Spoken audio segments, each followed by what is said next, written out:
Next to the 1981 Canada Games, the 1995 Nordic World Ski Championships is the biggest sporting event that Thunder Bay has ever hosted. Organizers spent over a decade building up the Big Thunder site and its reputation, to the point where the city won the right to host the 10-day event.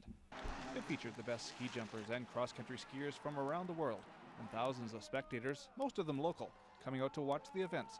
Rob McCormick was the man who spearheaded it all.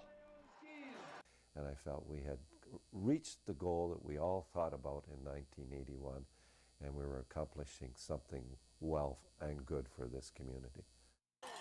McCormick's fondest memories include the success of the shuttle bus system, the North American record set in the 120-meter ski jumping event, and the 2,000 volunteers who gave their time to make it all happen. Sherry Koch was the volunteer coordinator.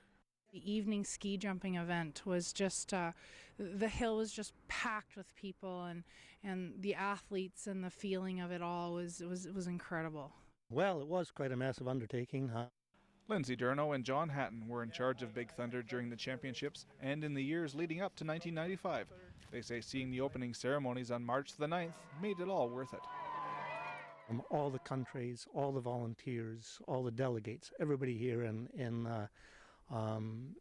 the bottom of the jump hill. The snow started, and it was a beautiful opening ceremonies. And just seeing that there's part of the world that they hadn't seen, and that was the biggest part. People from Norway, Sweden, Germany, Italy, being here and just us entertaining them and doing a good job of it. And then there was the sharp change in the weather, which saw temperatures skyrocket and the snow disappear into water and mud. And it was getting warmer and warmer and warmer. Just definitely different 10 years ago from today. It was like plus 10, everything was melting. But the volunteers went that extra mile to make sure that every athletic event went ahead on schedule. In total, the event drew between 60 and 80,000 spectators, and although there wasn't much national TV coverage here in Canada, there was plenty in Japan and Europe. McCormick says people in those countries still remember Thunder Bay to this day. And there's never a place I go to where people don't say Big Thunder and Thunder Bay. Tomorrow, we'll look at the unfortunate, unfulfilled legacy of the 1995 World Nordic Championships and the reasons why Big Thunder remains closed to the public to this day. From Thunder Bay's news source, I'm Jonathan Wilson. In the months following the World Nordic Championships of 1995, Big Thunder was hit with a double whammy. The federal government cut funding for Nordic sports, and then the province cut its subsidies to Big Thunder in July of 1996, forcing local officials to lock the gates for good. The politics and the backstabbing and everything else that went on in these things was happening. I mean, a lot of time and effort was put into that facility, and it still is a wonderful facility. It's too bad something can't come of it. We couldn't somehow convince those powers to be, that's the governments of Ontario and the government of Canada, to continue it on.